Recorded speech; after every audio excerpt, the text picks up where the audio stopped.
Tonight, we are hearing from a 7-Eleven clerk who shot a suspect in the stomach after police say he attacked her over a counterfeit bill. Fox 25's Rob Hagan joins us live tonight. Rob, I hear she just got some news from 7-Eleven. That's right, Wendy. Good evening. Now, Stephanie Dilyard says 7-Eleven corporate called her today and fired her for using her own gun in self-defense. They say it's against company policy. She says she's lucky to be alive.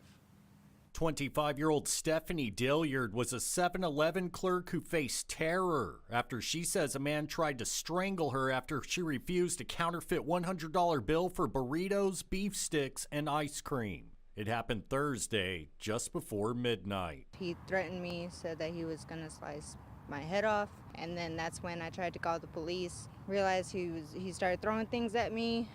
Came behind the counter. I tried to run off, but he grabbed his hands around my neck and pushed me out of the counter space. That's when I pulled out my gun and I shot him. Police say the suspect, 59-year-old Kenneth Thompson, ran to MacArthur Blvd and Northwest 34th Street and called 911. Police say Dilyard is protected under Oklahoma's self-defense law, but she says 7-Eleven Human Resources fired her Monday morning for using her own gun. Said that they were going to separate from employment because of a violation of policy. Dilyard says she was working by herself from 11 p.m. to 7 a.m. for more than 2 years. On Monday, she still had a scratch on her neck and burns on her finger from firing the pistol. This was a situation where I felt like I was put in a corner between choosing between my job and my life.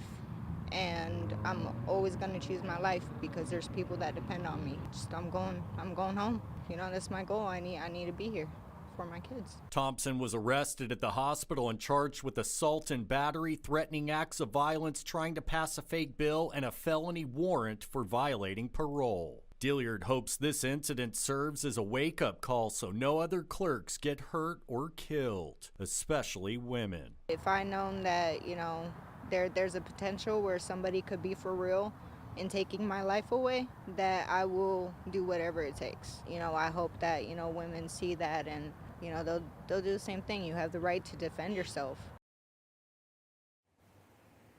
Now, I've reached out to 7-Eleven for comment, but since news time, I've not heard back. And Dilyard says she was supposed to use, quote, store items in self-defense.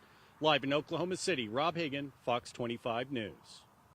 Our story about a 7-Eleven clerk who was fired for using her own gun in self-defense continues to spark a lot of debate. And we told you Monday, Stephanie Dilyard says she was attacked for refusing a counterfeit bill. And Fox 25's Rob Hagan spoke with two local attorneys about standing your ground in Oklahoma. Rob, what'd you learn?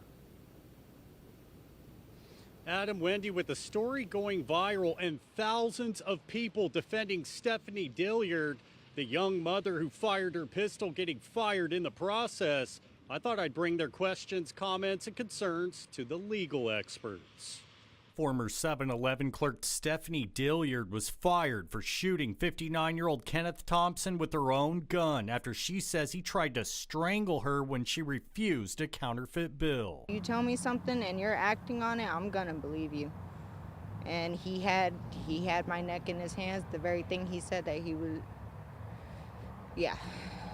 Police say Dilyard is protected under Oklahoma's self-defense law, but 7-Eleven says she violated company policy. Monday's story drew tens of thousands of angry comments, many saying 7-Eleven is choosing protocol over precious life. Now Noble McIntyre is weighing in. It's unfortunate she didn't shoot him twice. McIntyre says Oklahoma is an at-will state and an employer can fire a worker for just about any reason as long as it doesn't violate public policy. But Oklahoma is a stand-your-ground state. You have the right to defend yourself. You have a no-tolerance policy for weapons by an employer, and then you have an employee who was put into a dangerous situation by her employer.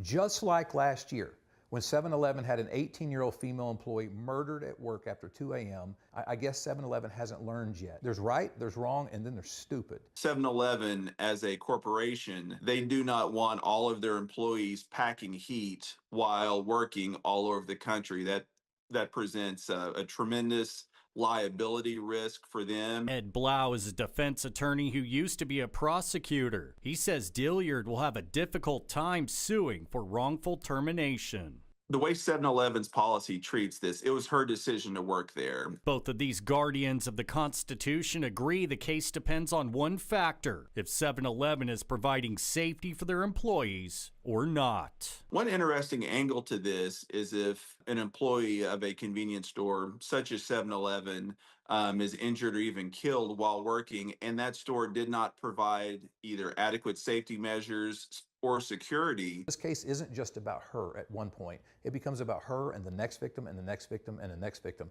And until somebody stands up and 7-Eleven's held accountable, they'll continue to have this policy. Now, if you'd like to donate to Dilyard's GoFundMe account, we've posted a link to our website, okcfox.com, and right now it's at over $5,000. And I've reached out to 7-Eleven corporate multiple times for a comment, but since news time, I've not heard back. Live in Oklahoma City, Rob Hagan, Fox 25 News.